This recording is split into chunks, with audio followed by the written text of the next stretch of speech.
A lot of things in our industry, we get the same thing over and over. And it's like, okay, like what happens when you get asked if you'll do it for 4%? Now, next time, I guarantee you'll clarify. You'll be like, okay, are you talking about 4% on the listing side or for 4% total? What ends up happening is it's not a problem if you get something and it stumps you once. It's a problem if you don't learn the answer. It's a problem if you don't learn the answer and learn how to handle it in the future. People change, houses change, situations change within a few variables. What never changes the conversation. To Jose's point, the only issue is if I don't learn from it. See, like if you didn't have the courage to raise your hand and ask that, you wouldn't have known that answer. It would have came up again. You would have done the same thing. But now you have to practice it, because what happens is if you hear it today, like it'll be okay. But let's say you don't hear that same question for another year. By the time that year comes around, it's going to be like, what did Aaron and Jose say that one day? Yeah, but, it's something. So I'll give another example and I'll put it in. And I love this one already. So my son, he plays soccer, and he's not because he's my son, but he's pretty good. And I noticed, I always ask him at the end of the game, like, what'd you do well and what are areas of improvement? He's like, Mommy says I always do well. I'm like, I don't give a shit what she says. There's areas of improvement, okay? So I noticed the same thing happening, right? Is whenever he had a breakaway shot by himself, it was happening very fast for him. He would get in his head and he'd kick it right at the goalie, right at him. And as you're standing, you're like, bro, what are you doing? They kick it to the right or the left. Yeah, like either one, they're wide open. He kicks it right to him. So I told him, I'm like, what's happening is that because you haven't done it enough, perceptually, it seems like it's happening very fast. But if you put in a crazy amount of reps, like if you practice that like 1,000 times, it would slow down. That's what happens in these conversations. So if you see me and Jose and like we're on Clubhouse or even here or Angel or whatever, and people throw stuff at us, the conversation's really slow to me. Like I know what you're going to ask me before you even get it out of your mouth. I already know. But the only way you can do that is through practice and repetition. Obnoxious amount of reps. Recognizing a pattern.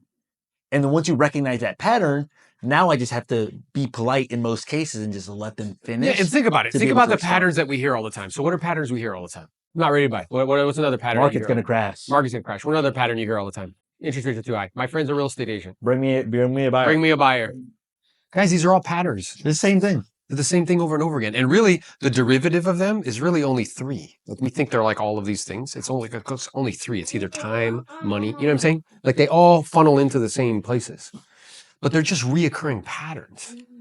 And all we're talking about is like, if you practice those patterns regularly, you'll recognize them fast, much faster than other people who aren't practicing them regularly. Instead, it's like, oh my God, you have a puppy, I have a puppy. We should be friends. Yay. Like, okay, you're going to go broke doing that. Now, I do want to give a special shout out to Angel. So Angel actually has a dialer. He created a dialer, that basically is designed to keep all of you guys talking to people. Ricardo can speak a little bit on the dialer, and then maybe Angel can give a little bit of info. I think he's got a wait list, though. In 2021, this time of the year, there were 7,500 transactions. Per month, right? In that month. You know what it was this month? Like this time, like in 2024? 4,500. It went down 58%. If there's such a huge drop, what we do in this business doesn't change. How we do it changes. And how much of it we do changes. So if there's much less, let's say, opportunities, the logical conclusion to that is I need to speak to way more people to find the people that have to do something, because 90% of everybody that owns a home and has a mortgage has an interest rate that's 6% or less. Why would those people sell? You guys will shop online with Amazon for like 4 hours to save $100. Why do we expect them to go from 3% to 7%? They're not going to do that unless they have to. The only way I can find the people that have to is if I'm talking to 58 people an hour. It's just dramatic. Like think about orders of magnitude. If you were normally making 20 contacts a day, you could make 100 or 150 times 5. You're making more contacts in a week than you would make in like 2 months. That's an incredible advantage. I'll piggyback on that. The numbers that I broke down with Angel. So in 3 months, we'll do what it took us 12 months to do in 3 months. 2.5 weeks and 14 listing appointments. 14 listing appointments. That's dope. You get more practice, and then with time, you start to learn how to cut the fat out. Yeah. And that's the whole. So we're going through all that. Yeah. So we call Angel the kid genius. I call him the Mexican Megamind, is what I really call him. It's a dialing system. I was trying to fix a problem for my business. I have a lot of telemarketers and over 100 now. Yeah, we have about 140 to 160 telemarketing, and we do nationwide. So I'm in the investment side. I Wholesale. been on the wholesale side, and we started doing fix and flips and stuff like that in different areas and so on, and wholesale in different areas. And cold calling was my main channel. There's a lot of issues that you start to identify when you're running at a higher volume. You can start seeing that there's a couple of things that you can do to be more efficient.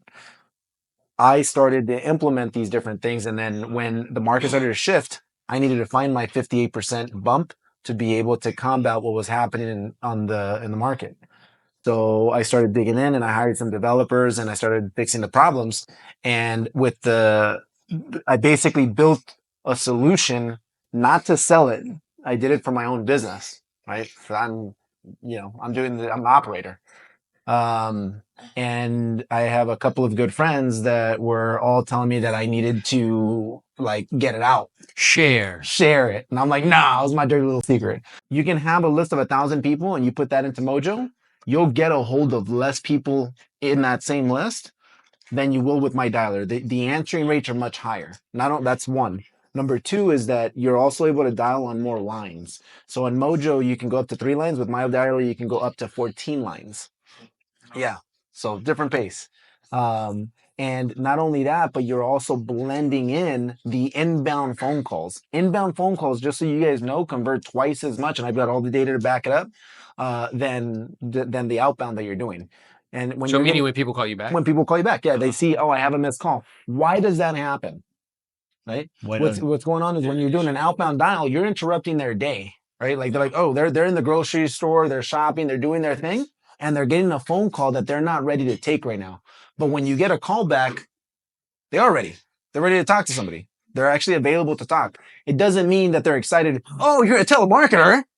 I'm so excited to speak with you, right? Like that's not what's happening. But you did now just catch them at a time when they're available to talk, and they convert at minimum twice as much. So the fact that Mojo doesn't allow you to take any inbound calls in any like acceptable way is ridiculous.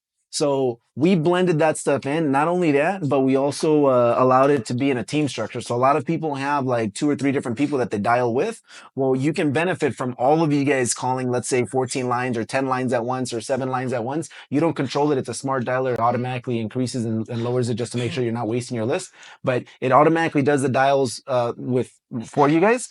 And with 3 people on the phone, the dialer literally gets better because you're sharing all of the connected calls rather than just hanging up on them and saying, I'll call you back. I can't hear you. Right? Like that whole thing that Mojo does. Yeah. So we prioritize performance and got rid of all the noise and all the nasty BS with like managing to try to make a dialer a CRM. A dialer is not a CRM, right? Everybody tries to like, Mojo has tried to turn a dialer into a CRM to confuse you, right? Or not to confuse you, but to try to keep you on there. But now they're not doing either well because Mojo is not a good CRM and it's also not a good dialer. It's just what we know. You don't know what you don't know. There's much better solutions out there, and the Enzo Dialer is the best one out there in the market. I've tested it myself, and I can say that confidently because I took the best of all the other dialers and put them all in one. But it's clearly a superior tool. And I think in order to build like wealth, you need 4 things. One is you need specialized knowledge, which is like what to say and how to say it. 2 is you need tools. This is a superior tool. 3, you need leverage, and 4, you need good judgment. Well, and it's part of the tool. So like I would propose the dialer and the data because of the caliber of the data is it's just a superior tool. With good data, you'll get down to 4 seconds, by the way. If you're at Starbucks, 7 out of 10 people live paycheck to paycheck. It's very difficult to move away from that and think like, no, I need to get big. Because we were told staying small is what?